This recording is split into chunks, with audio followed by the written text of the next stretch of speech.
Donc moi je suis arrivé il y a maintenant une quinzaine d'années sur Risoul, justement pour faire le lien entre l'école de ski et le Surfland. Et ensuite je suis arrivé donc entraîneur au club des sports de Risoul. On a créé la section freestyle, c'est-à-dire les premières compétitions de halfpipe.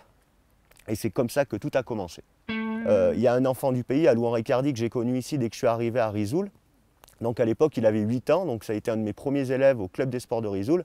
Et un an après, l'année dernière, on était aux Jeux Olympiques tous les deux de Vancouver, donc lui en tant qu'athlète et moi en tant qu'entraîneur. Donc l'histoire de Risoul, l'histoire qui me lie à Risoul est pour moi incroyable en tous les cas, puisque l'histoire humaine est fantastique. Ouais, on peut vraiment dire que Risoul a été précurseur au niveau de la structure halfpipe, hein. Donc pour le grand public, le halfpipe, ça fait partie des disciplines olympiques. Donc moi j'ai eu la chance, si vous voulez, à Risoul.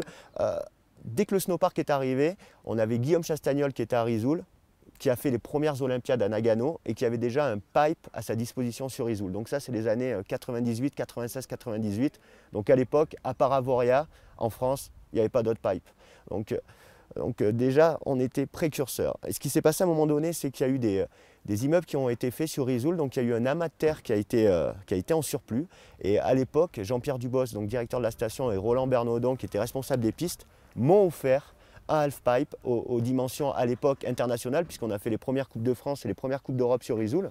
Et si vous voulez, c'est de là qu'a découlé vraiment toute l'historique avec le club des sports de Risoul et l'arrivée d'Alouan et la progression d'Alouan qui l'a amené aux Jeux Olympiques. Je suis toujours donc moniteur de ski à l'école du ski français de Risoul, donc de temps en temps je viens donner des cours ici.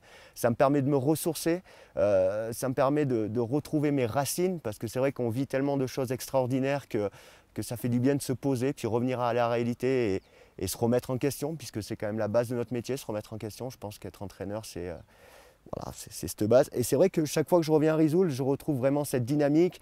Au niveau de l'Office du tourisme, il y a des projets qui se mettent en cours. Au niveau de la mairie, c'est la même chose. Je sens qu'au niveau de l'école, donc il y a une nouvelle école qui s'est créée, il y a du dynamisme, il y a du travail qui veut se faire au niveau des pistes. Donc je pense que Risoul a été précurseur au niveau du snowpark, mais peut être encore précurseur sur d'autres sujets, c'est-à-dire l'aménagement de pistes, pourquoi pas, futuristes, dans la création de choses complètement folles.